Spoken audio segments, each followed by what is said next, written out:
Hello, welcome to Tea with Mali. We're here today with Akia Garnett. She is the CEO of Brand Builder, and she is also a dear friend of mine. I'm delighted to have her on the show. We actually co-authored a book together called Seen and Sustain, and she's a triple-time author, so we'll have to learn more about her inspirations. Thanks so much, Akia, for being here. Thank you for having me, Molly. It's great to be here. Yes, it's been a journey together, hasn't it? It sure has. I love to start the show off by really starting there because I think that kind of ties in. The motivation behind this show was also you actually helped me name it. You inspired me to really share with an audience of people who might be willing to listen to me, and you encouraged me that they would be willing to listen to me. So thank you for that. You're welcome. And let's go back to your inspiration around writing books, right? Publications, because I think that also speaks to your heart. When were you inspired to write your first book, and why? My first book is called Seen and Sustain, Best Practices for Churches, really, communication in churches. And that book was inspired by my pastor, actually. I was working for him with the Virginia Baptist State Convention, and we have, at that time, had a tremendous amount of pastors who communicate their visions to their clergy members of the churches and also their members, parishioners, etc. And they really needed help communicating what it is that they see, this grandiose vision that they have for themselves and what God has told them they should be doing for the church and the communities where they're serving. And he challenged me to help them by creating a workbook that would allow them to create their vision and mission on paper and then put it in the form of a mini marketing plan. And I did that, and we rolled it out to the Virginia Baptist State Convention. I want to say in 2010, we rolled it out as a mock run, and that was the beginning of it. Not long after that, I was in cahoots with you and our other co-authors to create that same sort of a model for small business owners. So let's talk a little bit about that model, right? Because obviously we, on the show, we talked to a lot of entrepreneurs, and we talk about this concept of going out there and going forward and piloting things. And that's what you did. You created this model, and it was a great success, and that's why you wanted to do it again. What led you to then move from the church into marketing and branding and communications? Was that based on your career path and your desire to help small businesses communicate, or was it some seed that was planted by somebody else who gave you the idea? Well, it's interesting that you asked that question because as a Christian, I had been sitting in the pews for a long time, not really sure of what my gifting was. And I knew that I had all this talent when it came to branding and marketing and communication. My undergraduate degree is in communication. I've always focused on intercultural communication. And then I decided that I was going to focus on international business in graduate school. And so I still would have all of these ideas when it came to the secular realm, like what I do in the professional sense and nonprofit organizations and for-profit organizations. But when it came to the church, I really wasn't sure of how this fit, how my gifts and talents would fit. So I'd sit sometimes and look at the bulletin in church, or I'd look at the slides on screen, or I'd see various things, flyers going out about this and that at the church. And I'd see things that I could help make better, but I really didn't know how to create the conversation around it. So it was a great thing that my pastor did challenge me to do that, because I had already had the model created for the secular realm, and then took that same model and created it for the church. So Seen and Sustain, and specifically speaking, the vision and mission mapping model that is in Seen and Sustained was originally intended for small business owners and entrepreneurs. And I took that and translated it into something that the church could use. And not just churches, but any faith-based institution. So I had also been approached by rabbi and other people even in the Buddhist realm and so forth, who were interested in learning about the vision and mission mapping concept and how they too could take that same model and make it applicable to their own universes. What was the process like for you? And now we're going to talk about collaboration, right? Because I think that's a huge topic. Small businesses, large businesses. When we collaborate, there's a couple of decisions that we have to make. Is the chemistry going to be right? Is the background and skill set going to be right? Am I going to actually have good, true exchange and a give and take, with my partners, right? So what was the process for you like when you were thinking about looking for co-authors for this second book that's going to focus more on communications for small businesses and diverse businesses? Yeah, that process was very interesting for me. Naturally, you were the first person that I thought of. And the reason I thought of you is because the book was and is tended for diverse audiences. What better person to co-author a book with than a marketing colleague of mine? You and I have known each other for, I don't know, 10, 11, 12 years. Yes, I don't know. over 10 years, We've yeah. marketed the diverse business community together. And so you and I kind of cut our teeth on supplier diversity when it was still this budding concept in the corporate sector. So I knew that a portion of the target audience for the book would be supplier diversity managers and champions in corporate America. And so I wanted to make sure that I'd work with someone who understood that realm and to make sure that the language is authentic and genuine to that community of leaders in the corporate sector. So reaching out to you as a partner was easy. It was time for us to connect on a project. You and I had been having lunch and all sorts of things over the years, keeping in touch with one another, making sure that we were supportive of each other in our career and life journeys. Yes. So it was good that we could take our relationship to that next level. But the book also required someone who had a process-oriented mindset. And the reason why I was very concerned about process is because it is a process. The vision and mission mapping process is part of what I developed, which is the continuous improvement process model in communication. So while I was very familiar with Six Sigma and lean process improvement and Baldrige, I'd worked on all these kinds of models in the past, I still wanted to make sure that everything in the model aligned to create clarity when it came to communicating. And that if I said in one part of the book, go to page X and do this, you'd actually get to page X and see this. Right. And while I was so concerned about the actual process at the end and the outcome, I needed to make sure that there was someone who could understand how to make sure that all the nodes were connecting throughout the entire system. And Jane Lovis was someone that I just thank you for introducing me to Jane. She was someone that came from your community and now is someone in my community of just a dear friend of mine. She is a guru when it comes to technology and also systems and process management and outcomes when it comes to helping people move throughout a system. And yeah, and so she came in, Jane Lovis is CEO for Lovis Consulting. She came in and she was a perfect match. Then there was one other person, as you know, Tamika Bradshaw. And Tamika Bradshaw is a community-based leader. She is just a cheerleader of every sense in the community. And so she just recently, opened a new hair salon. Her new hair salon is called Signature Styles. Right. And at the time, she was owner of Signature Styles, but it was a smaller version of it. And she was also the owner of Quiznos in that region of Prince George's County. And we wanted to make sure that the book would relate to people at every level of the small business spectrum. So we've got small business owners who may own a corporation of, 500 employees, whatever the limit is in their what we call NAICS code for small business owners. So small businesses can range from 1 employee to 500 employees, depending upon whatever industry they're in.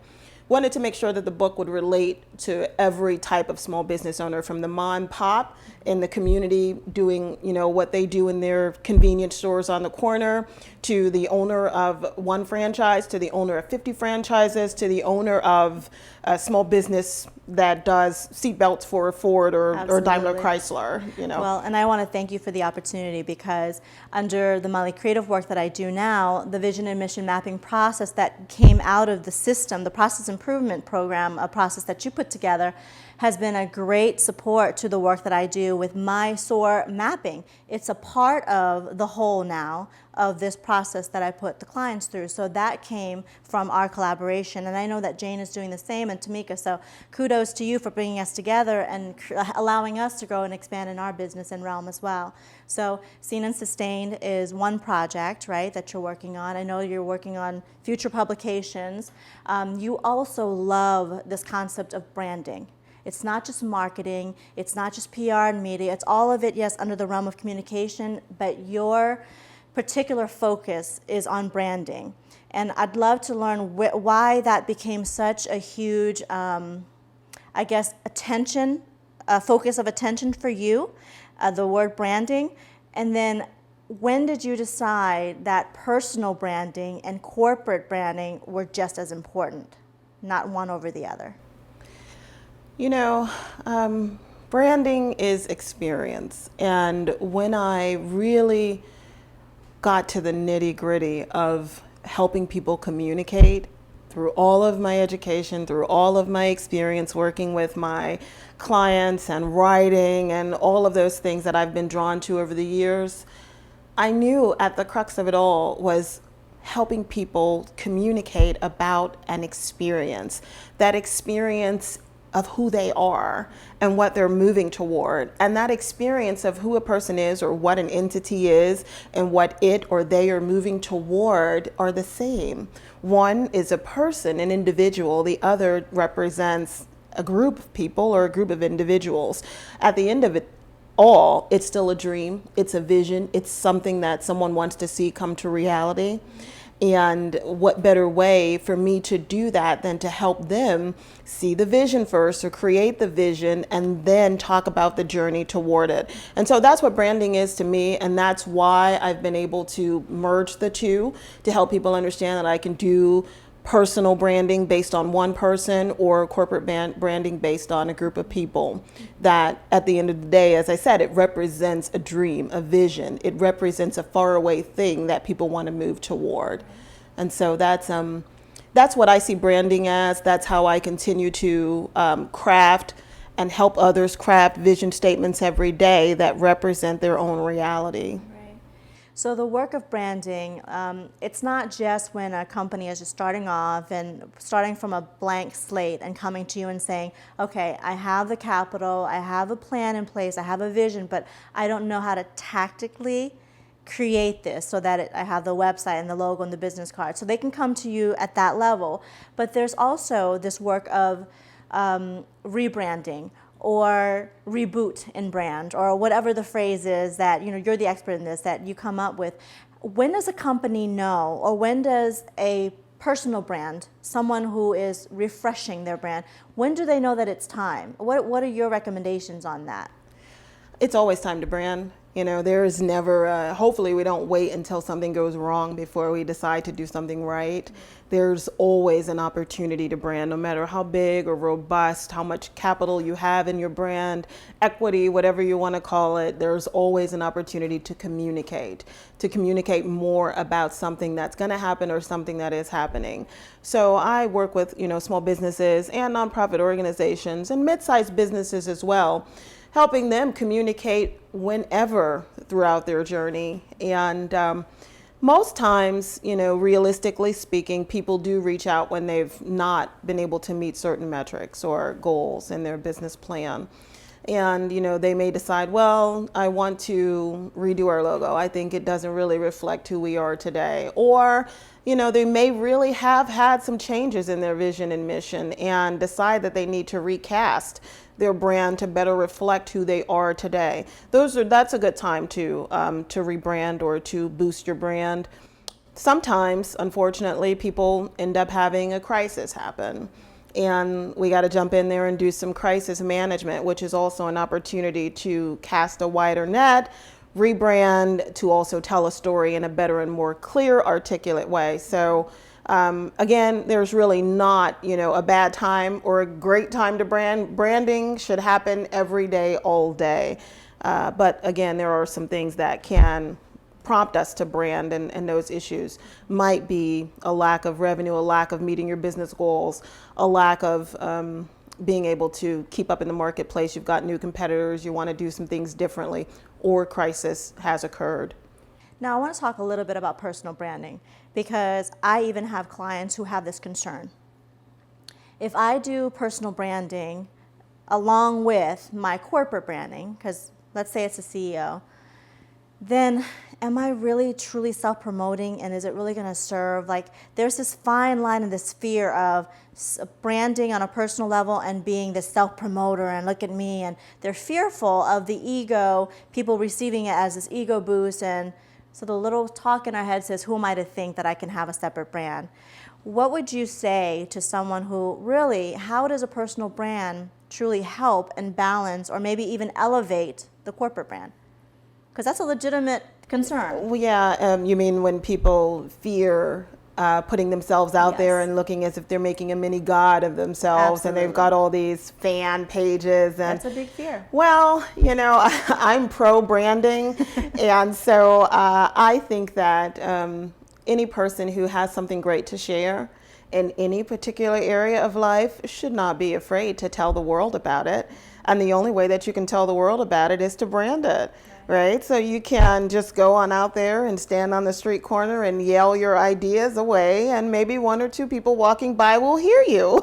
Or you can brand it in a better way, and you can get a real microphone and really amplify your messages and get it out there. At the end of the day, if you're branding yourself for the sake of helping others, then those other thoughts need to, be really, I guess, isolated and dealt with one-on-one. Sometimes we can have an ego, and it doesn't serve us well to brand ourselves based on some ego that we have. But for the majority of people that I work with who want to brand themselves as a personality, they're not in it for ego. These people are really in it because they believe they have something great to give to the world. And I personally believe that every person has something great that they were born with the ability to do. And I am pro branding if you've got that thing figured out and you're ready to tell the world about it. Yeah. So pro branding, how do you brand yourself? You have lots of different projects, and I want to talk about that. You've got the My Brand Chat. I really want to make sure that people talk about different channels in which you can brand and promote not just your brand, but the work that you do. Because at the end of the day, having that personal brand is about promoting the work that you do and the service that you're offering to the world and allowing it to spread to the mass instead of keeping it into just a small community, right? So what other ways do you continue to spread your work and continue to elevate your brand? Well, I do have My Brand Chat. My Brand Chat actually in August of 2014 will be its second year anniversary. So I've been doing My Brand Chat now on Twitter for 2 years. It is Time flies. Yeah, time really flies. Every week on Twitter, Tuesday nights, 8 p.m. Eastern Standard, we do an hour-long conversation on everything you can imagine under branding for personal and professional branding. I've had over 100 guests on, and it's just been amazing. It's been amazing, and I continue to do this because the goal in that is to help small business owners and entrepreneurs understand that there's access, there's tools, and there are resources out there, many times for free, that can help them create greater clarity around the vision that they have for their small business. So My Brand Chat is a great, thing that I've been doing. I don't say great for myself. I say great because so many people who've been on have been able to send back testimonials from me in terms of how it's been able to help them in their businesses. So that's been a great thing that I've been able to do. I'm really proud of My Brand Chat. I also launched iBrand Chat, and iBrand Chat is international brand chat. And because I've got international marketing and branding and business as a part of my background, I want to make sure that I keep that tool sharpened. And so International Brand Chat is also on Tuesday nights at 9:15 p.m. Same thing. We're talking about branding, but from an international perspective for domestic businesses here who may be interested in doing business abroad. We tackle topics that help them understand, well, what do you need to be thinking about if you're going to launch your brand internationally? And we also help small business owners and entrepreneurs in other parts of the world understand, well, if you want to come to the States and do business here, what are some things that you need to be thinking about as well? It's a slower paced conversation. It's a lot less formal than My Brand Chat, but it's nonetheless still a very rich thread of tweets that go on and on and on Tuesday nights. So that's iBrand Chat. But iBrand Chat and My Brand Chat are part of the Tuesday branding program that I rolled out last year. And actually, last year. So Tuesday branding starts out at 10 o'clock on Tuesday morning Eastern Standard with the Akia Garnett show. And that's a Blog Talk Radio show. And that, again, is a great platform for me to talk to small business owners and entrepreneurs about the things that they're doing in their business and also in their life. And so it's always around someone who has a brand, who has been impacting their industry in some sort of way. And it doesn't always have to be a person who services the small business industry, but it's always someone who is a small business owner or someone who can help small business owners understand how to impact in a different way. Well, I also want to bring to the forefront that you do a lot of work as a as an expert in your field, right? I want to talk about the Twitter Globathon that you were a huge part of. I want to talk about your work as a contributor to MBE magazine. That's also being able to step in and give yourself a chance to share with so many others around branding and marketing.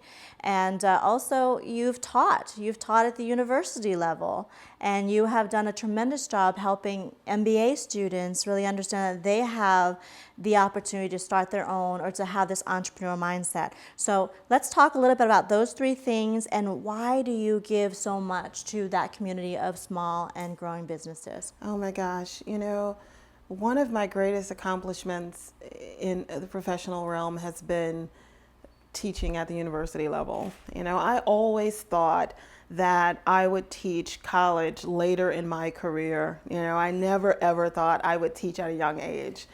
And then I was at some reception for MBAs, and I was sitting next to this guy, and I just chatted his head off, and he chatted mine off. I had no idea he was the dean. He was the associate dean of the MBA program. And I didn't know why all the other people at the table were, like giving me the evil eye. They were giving me the evil eye because I was hogging his time, but he and I were just having a great discussion about what was happening internationally, and I was just telling him how upset I was that we weren't doing more with multinational corporations and there was more to be done around the world. And at the end of the evening, he gave me his card, and I was like, oh, I didn't know you were the associate dean.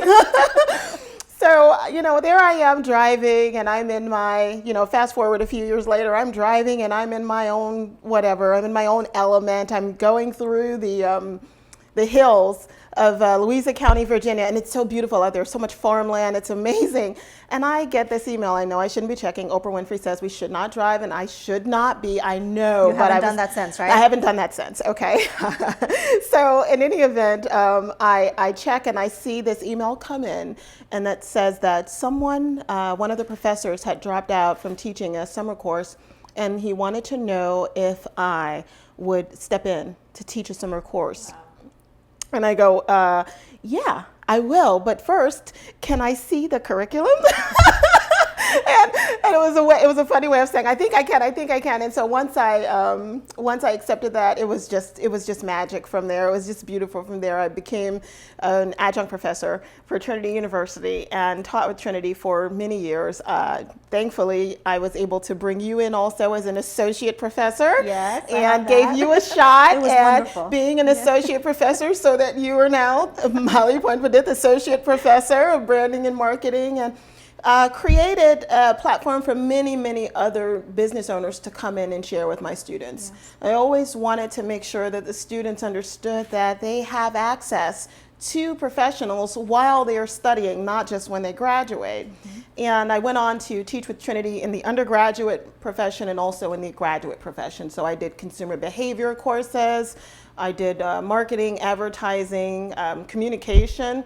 And then this other course that they kind of threw me into, which was it was more of a life course on academic achievement is what it was called. That's right. And that was actually a great course because it gave me the opportunity to help undergraduate students who were not your traditional undergraduate student understand how to prepare for life. Yes.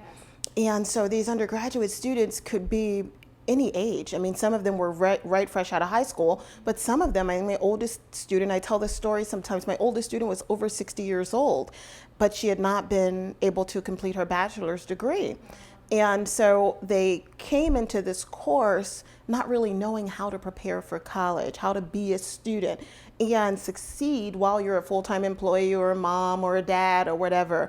And so while, I'm this marketing and branding professor, I was also this life professor for students that I will never forget. And that was an amazing experience for me.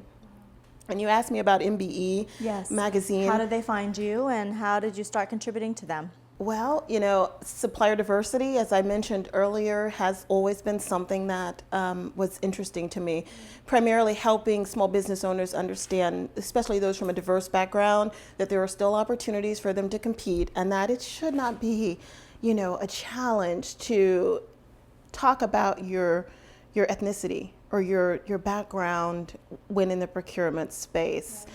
And I know that some people feel uncomfortable about that. They feel like, if I'm going to win the business, I'm going to win it based on my own merit or my own capabilities, not based on my ethnicity or some other thing that gives me the right to, say that I've got this down. I've got this, I've got this thing that creates a limitation for me.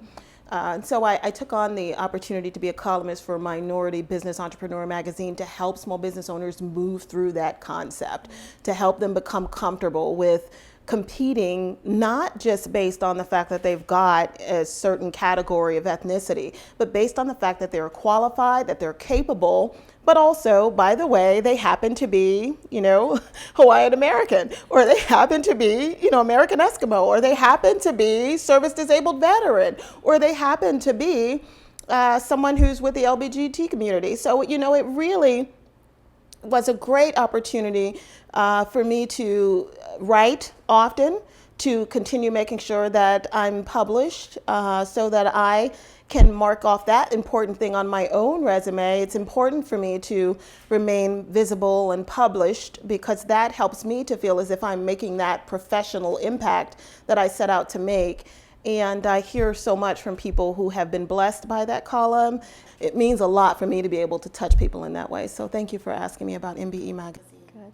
Well, the other thing I also want to talk about is giving, right? You teach, you're a single mother, you have 3 beautiful children, you teach them about community service, you teach them about going out there and helping others less fortunate. It's a part of the way that you operate. And when you were talking about life, teaching a professor of life, that I think planted the seed, and things work in mysterious ways, but not really, right? The program for YEP. The children that we belong to a program that helps young high school girls really find their path. And it's an entrepreneurship program, but we've discovered, and I want to bring this up, we discovered that, at least for the women's course, it's about life. And so much of the work that we do and the work that you do with branding is, it's time to bring more of our life, all of our life and our heart to the work that we do. Are you finding that people are more and more open to that? CEOs and leaders, when they come and they say, okay, help me rebrand, are they more open to being more authentic and more emotionally connected to their consumers? Yeah, I thank you a lot actually for your work that you've done around emotional marketing.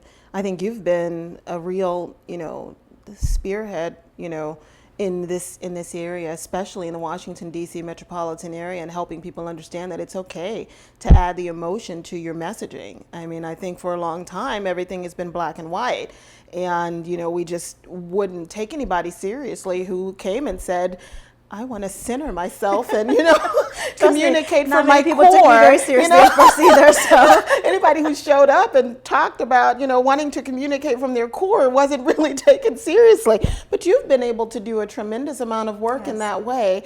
I think that many small business owners end up on my doorstep when they feel like something, isn't aligning for them. And it's not really about revenue all the time. Sometimes, as I mentioned earlier, those indicators like not making enough money, not making sales, whatever, are key indicators that lead people to say, I need to do something different within my brand or with my brand. But, those people who really are looking for a higher sense of being and living know that there's got to be a way to merge what they truly feel with what they do, and not live these segmented lives. So from 9 to 5, they're a CEO and they're a buttoned up person. And after 5, they're driving in a convertible drinking beers as soon as they get to the beach. And they feel like, oh, there's no way I can do this, and also do that. Or I can't hang out with the people that I work with because they wouldn't really understand me. Or the people that I spend my time with after hours, they have no clue as to what I do. These people after hours, they're just on a whole different page. I help people connect those two audiences for themselves through authentic branding and messaging. And so many people find that I can actually have both. In the daytime, I had this one client who he mesmerized every day. He thought about going to the beach every day. And that's all he would think about. And he was a physician, so he would come into work and just, wipe jacket buttoned up and stethoscope and everything. And then, you'd go to his office and he's got beach balls and, all sorts of nice hats and stuff, umbrella drinks on his, just thinking about what he was going to do when he finally saved up for that vacation or when he finally got enough time to take off and enjoy his life. And my goal for him was to help him understand that he could bring the vacation with him to work and that he could still practice as a doctor without feeling as if he was not able to enjoy the fullness of his life while he was on call. And this doctor has become so free in his living and practicing, and he can still take off and go do what he does best, which is sit on the beach and look and listen to the waves. And he can also find ways to write while he's on the plane, to communicate about his practice through blog articles. It didn't have to stay in the office. He found ways to communicate outside of the office.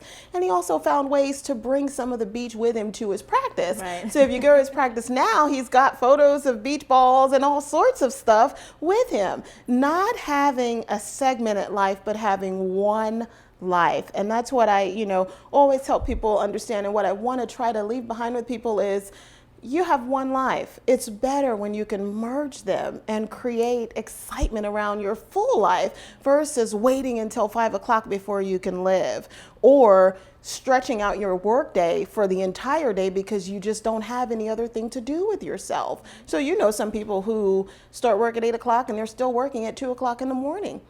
That's not good, right? We should be able to enjoy our lives, work, do things that complement us and our families. All of those things are one thing. It's not, these segmented or compartmentalized things that we've made them.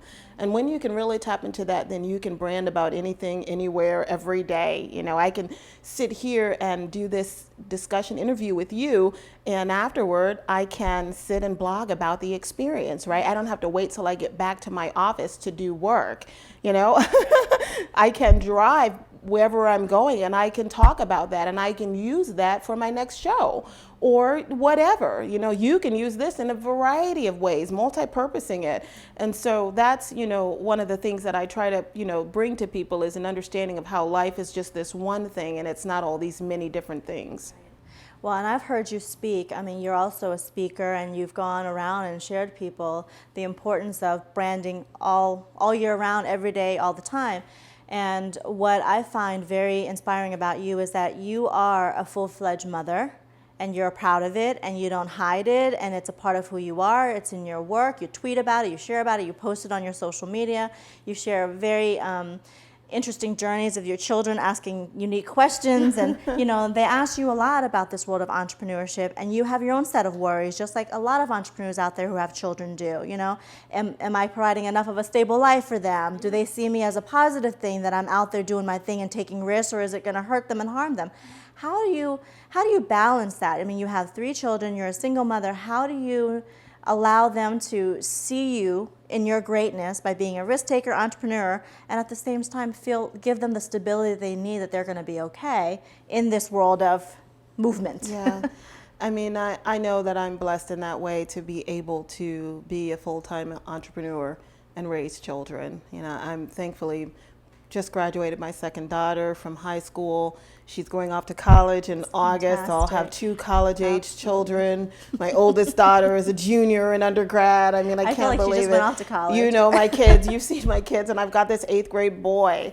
And it's amazing to think about how my life started when I first had children versus how it is today. I was a 9-to-5er. Or a 9 to 9 or whatever. I don't know about 9 to 5 nowadays, but I had a traditional type of career. And I did everything that I, needed to do during business hours. And then afterward, I'd come home, I'd, cook, and I had to do story time, bath time, whatever, check in and see how everybody did at school and all of those great things. And then my daughters became teenagers. And I knew that they needed me. I knew that they needed me, and I knew that they were not going to get me if I were behind some desk somewhere in some corporation. So I had to make a decision. I'm a go-getter. I consider myself to be a go-getter. I consider myself to be, highly strung in some ways. I have my, desire to do this, to change the world like every other entrepreneur. And so I had to really, come to grips with who I was and what I wanted to do, and also what my children needed from me and what they deserved from me. And I made some serious changes in my life. I made some serious changes. I came out of the corporate sector and I launched Brand Builder. And it was a very decent time to launch Brand Builder in the economy. It hadn't done what it was doing, a few years ago when there was a big bubble and bust and all that stuff. So I launched at a really good time. I had the trust of, some great folks who allowed me to earn my, early keep as an entrepreneur. They let me build that trust with them to handle and manage their brands. And I'm forever grateful to folks who gave me my start in business.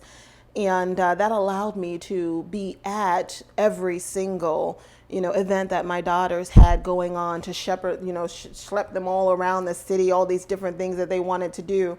And raising a son, which was always also a concern for me, it allowed me to make sure he was at every basketball game or football game or soccer or swimming or whatever thing he wanted to do. It also allowed me to be very active in their school life, so it wasn't going to be just me showing up for PTA meetings. I needed to be there and available for meetings daily or whatever happened. Whenever I got a call from a teacher, I wanted to be available. Whenever there was a bake sale or something going on, I wanted to be there.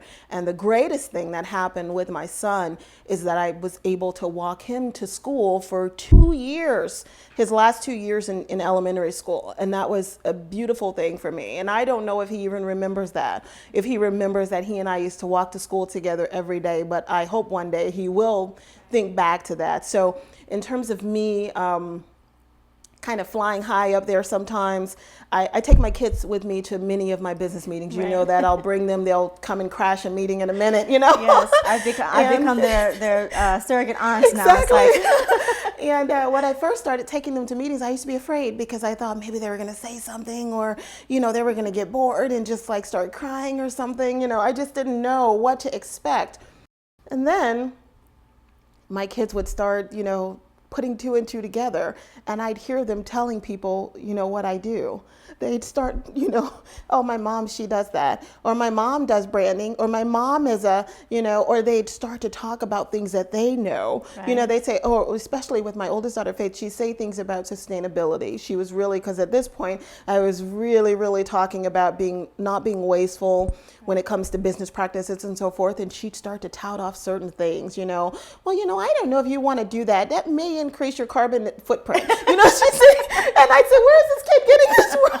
It was just last week where my son said to me, Mom, I told my teacher that you authored Seen and Sustained, and I told her I was going to bring a copy of the book. Can I please bring her a copy of the book? I told her she'd really like it. Wow. They get it. They get it, That's awesome. I never hid the things from them that they needed to know about business as well. I helped them understand how difficult it is to generate revenue, how challenging it is to be a small business owner. My middle daughter, Hope, she'll tell you, I don't want to be a small business owner. She'll tell you that. I don't want to be a small business owner. It seems like it's just a lot of responsibility. It's really challenging, and you're all on your own sometimes. So she sees that, she saw that. Yeah. And so I think that they all got their own taste of small business and entrepreneurship from me, but they also got it from my friends and the people that I am around constantly in business, such as yourself and many other folks. So thanks for asking me that. I am a big advocate for helping mothers and fathers understand how they can have their best life in business with children, as a wife or husband or not.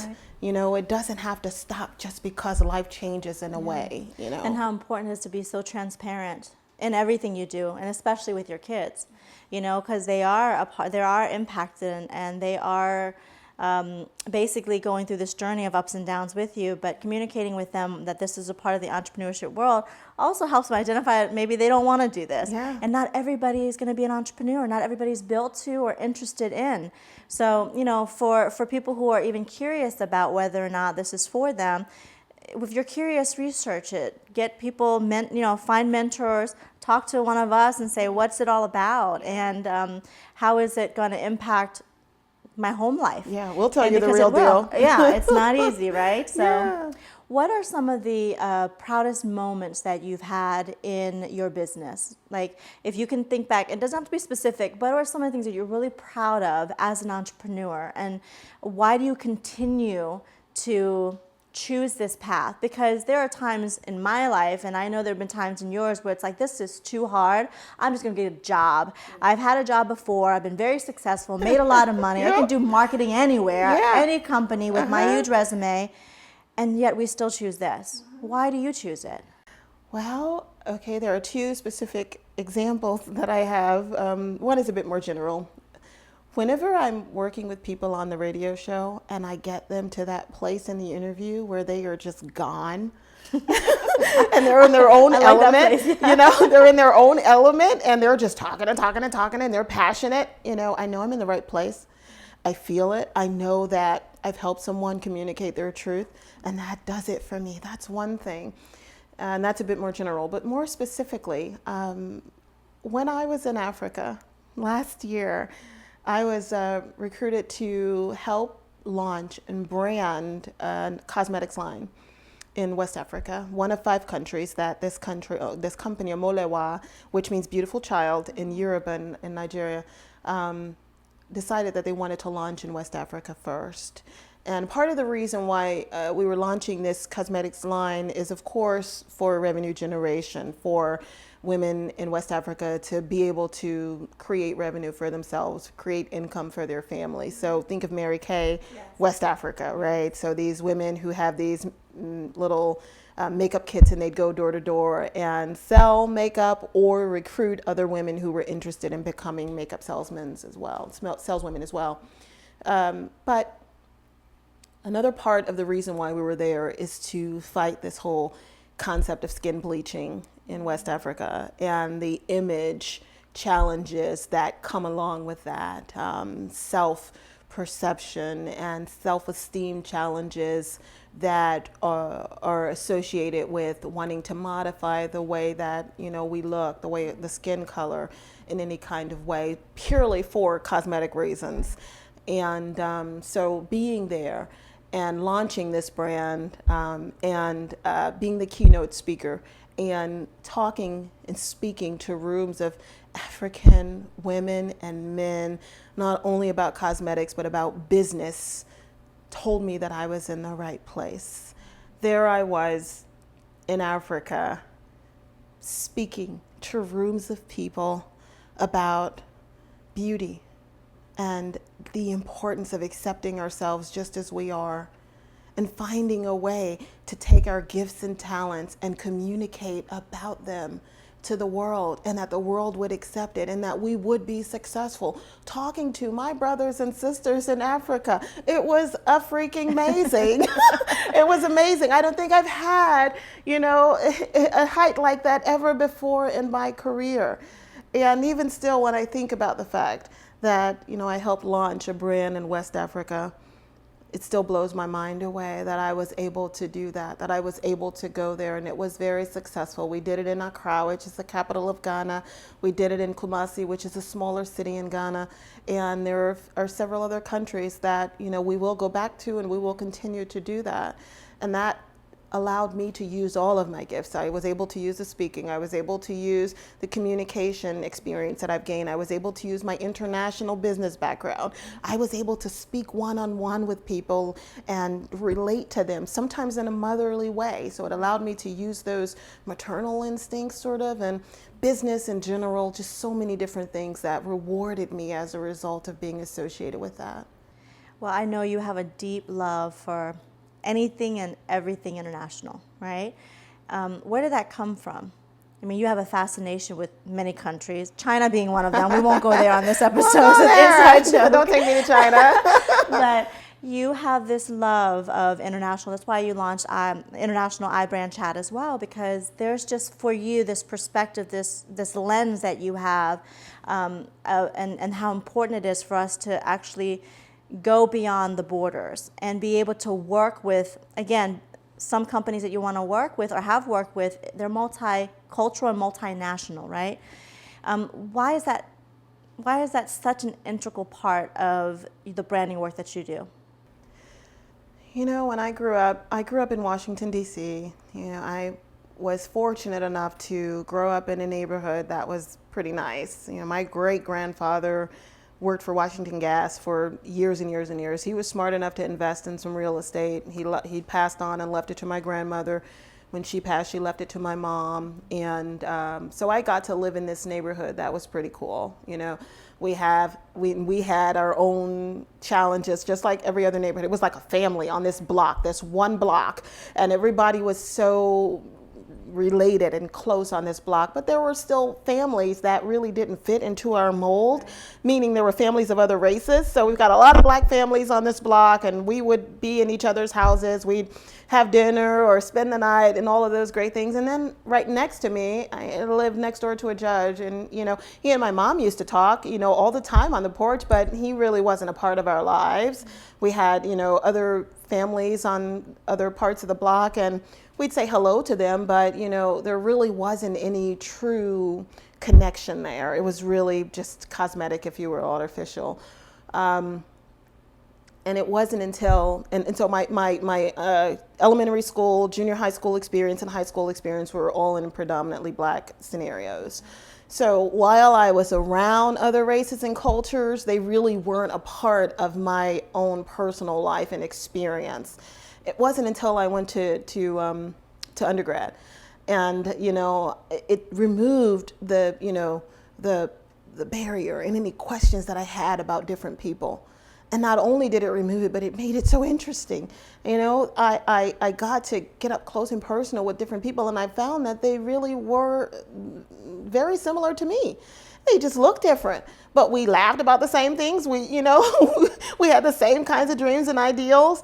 And what I was very interested in is what, you know, made them tick at their core. Like, what are you truly driven by? Like, what are you driven by? What's beneath all of this stuff? And when I'd peel the layers on different people, I'd find that there was something really golden and exciting and sincere about their being, regardless if they were from India or China or Argentina or who knows. It didn't matter. I just became excited about different people, and I began to engage more and more. And after a while, race wasn't even there for me. And today it's not there for me. You know, I know people are from different backgrounds, but I try to see the person. I try to connect with the person, and I get excited about being able to find similarities even when on the surface we look so different and we sound so different and we come from different places. So international things for me started back then. I was very rusty, so I didn't know where to jump in. So I jumped in right at cuisine.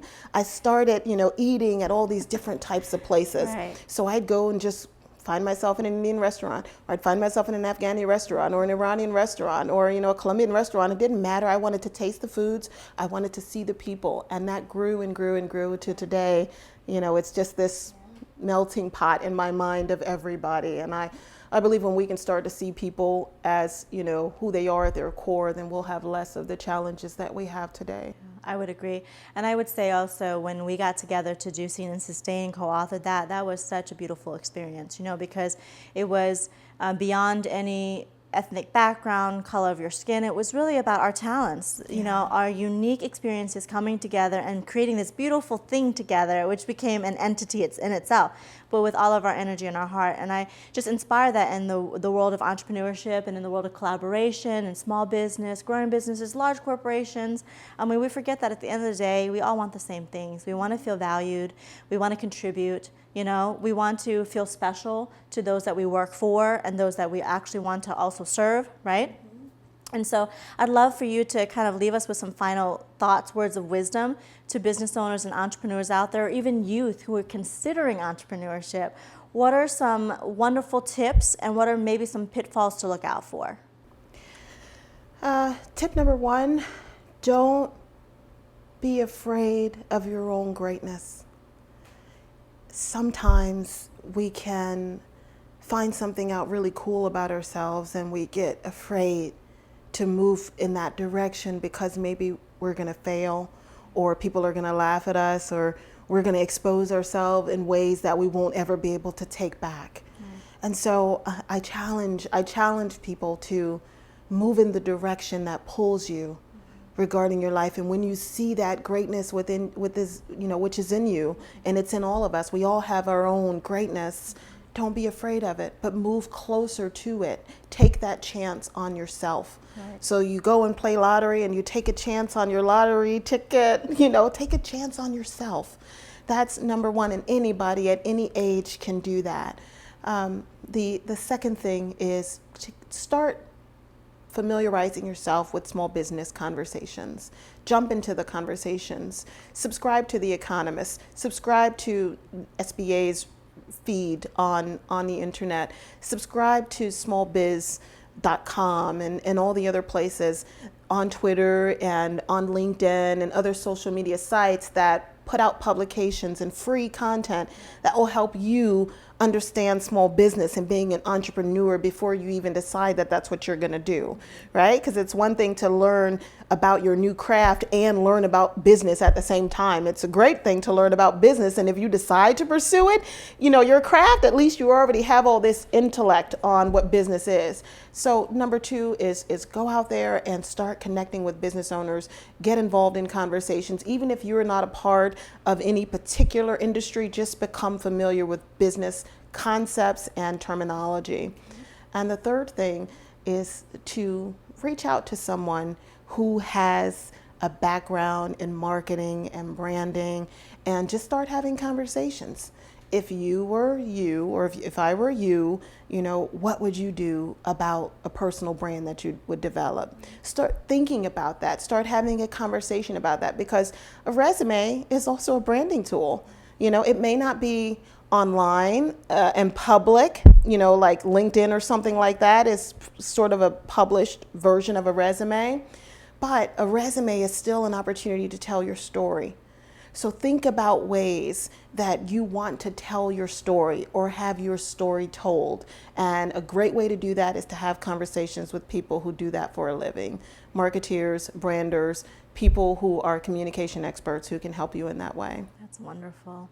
Well, how can we learn more about you, find out about your products and your services, and follow you all over the place? Because that's really where you're going, is all over the place in a good way. Thank you. You can find me online at akiagarnett.com. You can also find me at masteryourbrand.com. If you're interested in My Brand Chat, you can find out about My Brand Chat at mybrandchat.com. You can find me on LinkedIn and Pinterest and Twitter and Google Plus and all the other social media websites that are out there that help us to connect with one another. At all those places, I'm listed as Akia Garnett. And tell us one more thing. What are some of the upcoming events or articles and things that people should be looking out for you? Great. So I publish with Minority Business Entrepreneur magazine in every edition. It's a bi-monthly publication. So you can actually go to my website now and see the new May-June column at akiagarnett.com. Always be on the lookout at mbemag.com for new information and column publications that I've got out there. And you can also stay tuned to akiagarnett.com to find out about other things that I have coming up in the fall and winter 2014. Yeah, and also sign up for your newsletters. And sign up for my, yes, absolutely. So you can sign up for Brand Builder news and notices on akiagarnett.com and masteryourbrand.com as well. Great. Thank you so much for being part of my journey, my life, a business partner to me in so many ways, and with many opportunities coming up also that we're going to be working together. I appreciate you and your talents and your gifts and being a part of this journey with me. I thank you. I thank you for doing this show. It's a wonderful, beautiful gift to humanity. You have a heart of gold. I love you very much, and I appreciate you for having me as your guest. Oh, thank you very much. Well, thank you everyone for joining us again on another Tea with Molly, and I'll see you next time.